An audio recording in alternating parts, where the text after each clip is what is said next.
Hi guys, my name is Melissa and welcome back to my channel. So for today's video, I'm pretty excited because we're going to talk about one of my favorite things in the world, and that is coffee. Before we get started, I just wanted to let you guys know, if you hear a noise in the background, that is my fan. I am in my new house. There's no air conditioning in here, and if I don't have the fan on, it's going to be real hot up here, so the fan's gonna stay on, and I do apologize for that background noise if it's irritating you. So don't forget to subscribe to my channel and give this video a thumbs up if you like what you see. It would mean the world to me if you could do one good deed today and give it a thumbs up, as well as subscribe to my channel if you want to see more content like this. Before we get started, I did want to announce a new product that I launched. So this is my new shirt. It says drink coffee, travel often, caffeination pose, and as you can see, it's a girl holding a cup of coffee doing the caffeination pose, which is the pose of my life. So head over to drinkcoffeetraveloften.com to get yourself a shirt. They're $24 and you don't want to miss out on them. So without further ado, I have some coffee right here in my little owl mug, and let's get into this video. 10 facts you didn't know about coffee. So one more thing before we get started with this video, I did want to shout out this book, The Barista's Guide to Coffee. I have been learning so much with this book. I will link the details down below if you're curious and if you want to get one for yourself. But this book is awesome, and look at how pretty it is. Like, I just want to leave it out on my coffee table all the time. The picture's a little off. It's because I almost just dropped my camera. Alright, so without further ado, let's get into 10 facts you didn't know about coffee. Fact number 1. Coffee was actually discovered in Ethiopia, which is, I think, a big reason why a lot of coffee is called Ethiopian blend or Ethiopia blend, because it was discovered in Ethiopia. The quick story behind that is, it was discovered by a young Ethiopian goat herder called, and I'm sorry if I'm pronouncing these names wrong, Kaldi. The story, more than any other, has stuck because it's cute, vaguely believable, and open to touch of embellishment. So Kaldi was tending to his herd one evening when he noticed that they exhibited a certain friskiness after nibbling on the leaves and red cherries of a particular tree. Confused and more than a little intrigued, Kaldi tried the fruit for himself. The effect was almost immediate. He felt energized, motivated, and alert. Kaldi had discovered caffeine, the most widely consumed drug in the world today. What happened next is open to debate. Some say Kaldi took the fruit and leaves to elders or religious men nearby, while others say that the influence of coffee made Kaldi rather attached to his herd. So I think that's a pretty interesting fact that I didn't know about coffee. So originally, the coffee bars were not called coffee bars, they were actually called espresso bars.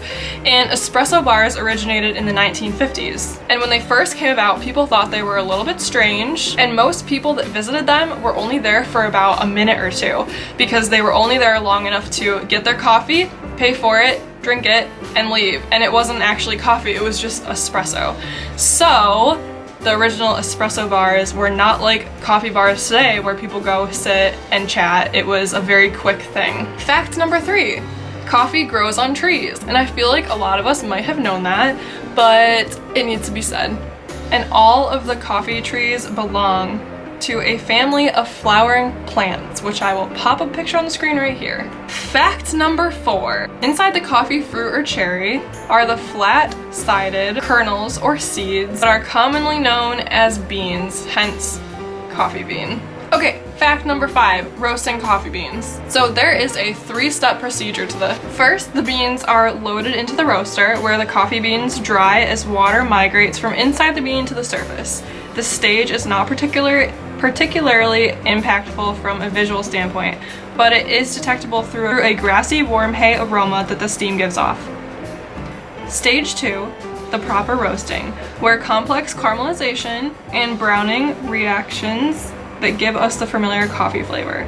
The coffee bean becomes less dense, drier, and more brittle during roasting. And finally, when the roast is deemed to be complete, the beans are dropped out, and stage 3 cooling and outgassing ensues. Fact number 6. This is going to get into the flavors and how to taste test coffee a little bit, so it's going to be kind of a longer fact. So how the flavors work and how to make a good cup of coffee better. Step number 1, we're first going to talk about sweetness. A cup of coffee is not inherently sweet, but familiar sweet aromatics created during roasting coupled with trace amounts of complex sugars and caramels give the perception of sweetness in the cup. Bitterness. Typically, a cup tastes bitter not from the coffee but from the burnt milk. By itself, bitterness is an unpleasant sensation, but it can balance sweetness and acidity, which brings us to acidity. Citric, malic, lactic, and acetic. And I don't know if I'm saying those right. Finer grind produces slightly more acidic coffee. And lastly, aroma. Not only the smell that gets wafted our way, but retronasal smell, and I don't know if I said that right, the smell that we experience as we breathe out through our noses when holding a mouthful of coffee. Fact number 7. So the term caffeine was originally coined by the German chemist F.F. Runge, or Runge. I'm not sure if I'm saying that right, so I'm gonna pop a picture of him on the screen right here. So the word itself is a conjunction of German Kaffee, or coffee, and the chemical suffix "ine," which translates French to caffeine, and in turn the English word caffeine. And fact number 8, grind sizes. So I always knew that there was different grind sizes, but this like breaks them down and says exactly what they are, and I think that that's important when making a cup of coffee. So there is the Turkish grind, which is the finest coffee your grounder can produce. Then there is fine espresso, very fine grind and some clumping. 3, espresso, fine grind, perhaps some clumping. 4, fine filter, between a filter grind and espresso. 5, filter, which is super fine sugar texture. 6, coarse filter, the fineness of granulated sugar. 7, coarse as sea salt flakes. 8, very coarse, so like rock salt pieces, long immersion brew. And 9, chunks, large pieces of coffee, shrapnel, too big for brewing normally. And that brings us to fact number 9, buying an espresso machine. Like you guys, I have always wanted an espresso machine, and after learning about this, I realized why you can't have one. So buying an espresso machine is actually very wasteful, messy, time-consuming, and pricey, which is why only coffee shops have espresso machines. But there are 2 things you can do instead. Number 1 is you can just go to a cafe near you and get yourself some espresso. You can get yourself a latte, or you can try traditional coffee brewing methods like French press, which makes like a stronger, deeper feeling, or you know, you can kind of craft your own lattes with coffee instead of espresso to make it taste somewhat the same. Or you can head to the dark side and get yourself an espresso maker, which is actually not real espresso. It's just very, very compacted, condensed coffee, and unfortunately you are not able to make like the Nespresso like pods yourself. You are only limited to what they sell, which is an issue. So I would just stick to the traditional brewing methods if I were you. And that brings us to the last fact, the final fact of this video, fact number 10, the mocha pot. I'm not really sure if I'm saying that right, but I'll pop up an image on the screen right here. Mocha pot or maca pot. It's this thing. I had no idea what it was. I had seen them in Home Goods and Marshalls all the time. I read about it, and it's basically a stovetop pot.